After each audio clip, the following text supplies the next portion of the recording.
Alright, folks, don't panic. Kidding, why would people panic? The second Moogle Treasure Trove Hunt for Genesis is incoming. Long week at work, didn't really have a chance to get to it like I wanted to.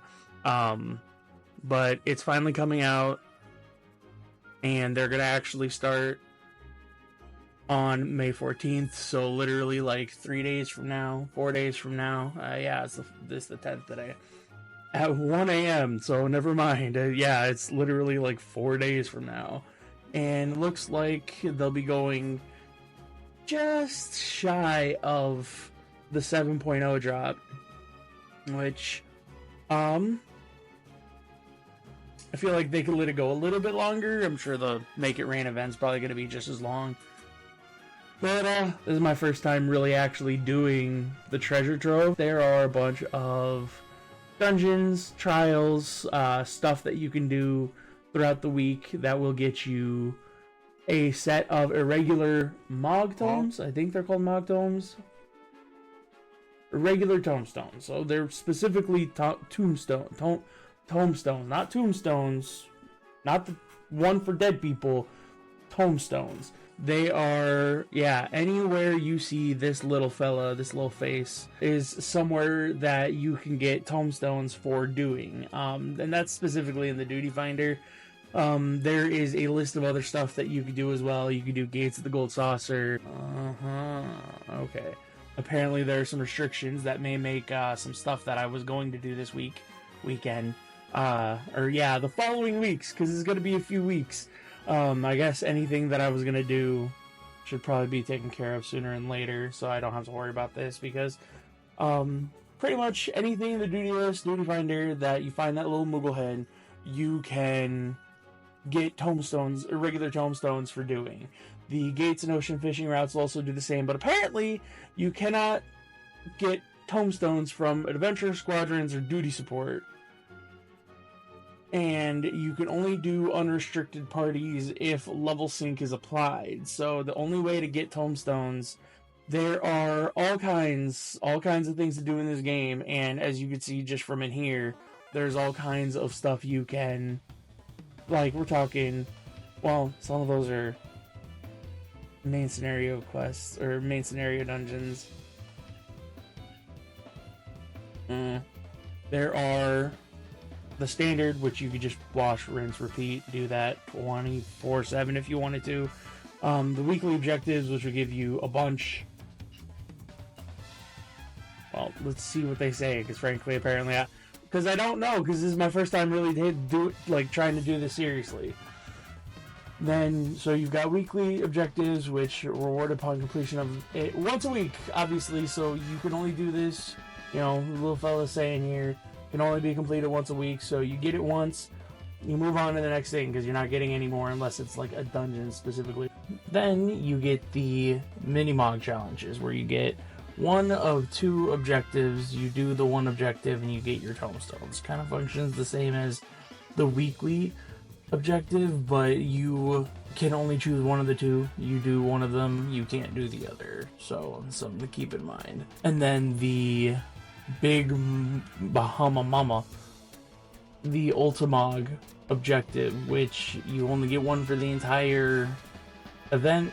That's the only one you get, period. But it can give you like 50 tomestones, which is a lot. That's minimum one of several of the rewards, like it says here, or you won't get those tomestones. I've still got a couple of tomestones even in my inventory now that I never actually went to, one that I never actually got a chance to go claim, which is my bad, my boo-boo, but nevertheless.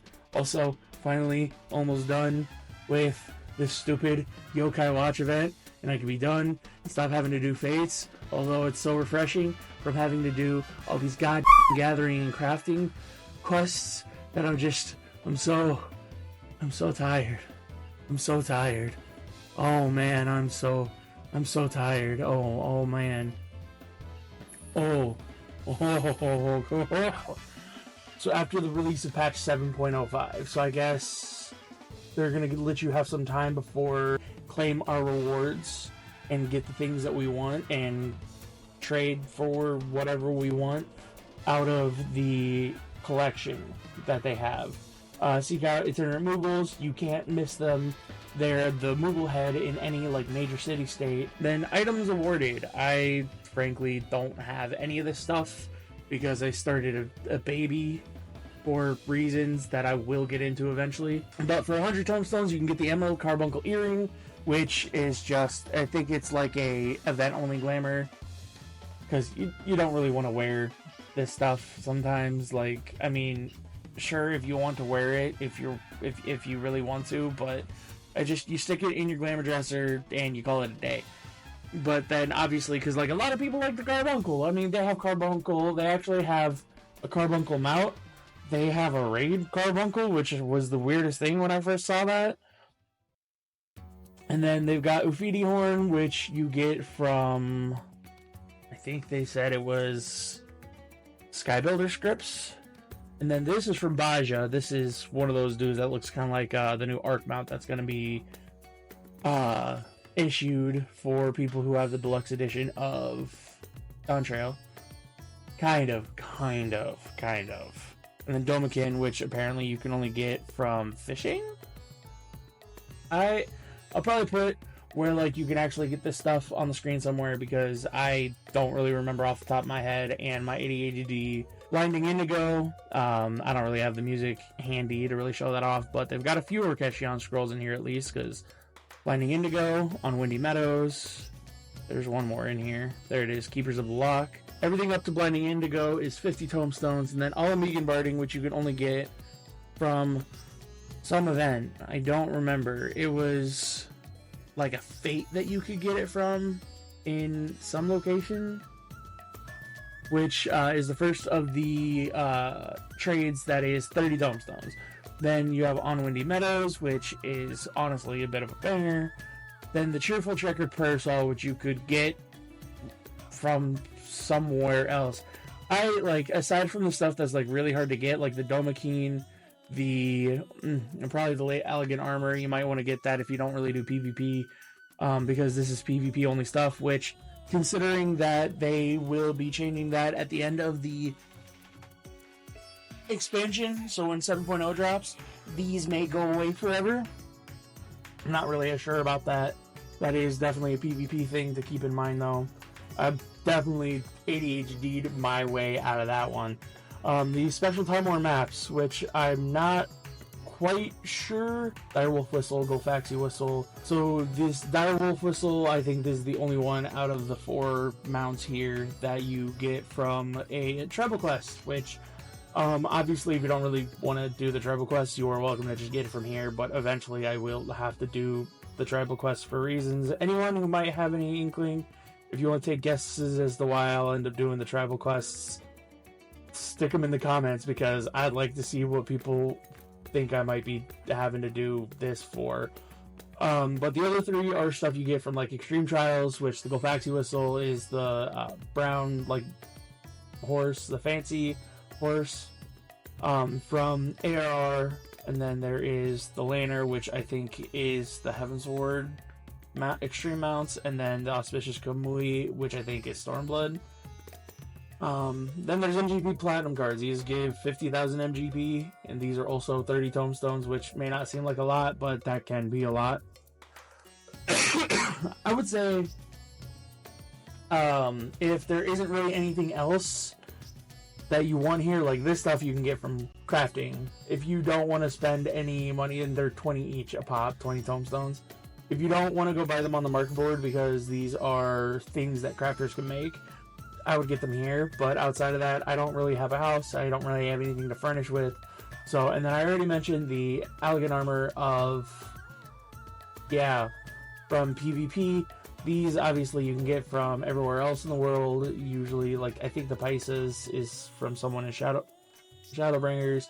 The Dalmo, I can probably put where you can get these guys from on screen, and then the Petite Pteranodon, which I might get myself a few of these, especially since they're so cheap, because reasons, but also because I might be able to sell some later or give them to Sprouts. Behemoth Air, which is cute and please, please, please, please, please, any Monster Hunter fan, please tell me that you don't see this and think to yourself that this looks like a Poogie that actually has like a behemoth outfit on. Like, Poogies! Oh, I cannot wait for the Monster Hunter collab to come back.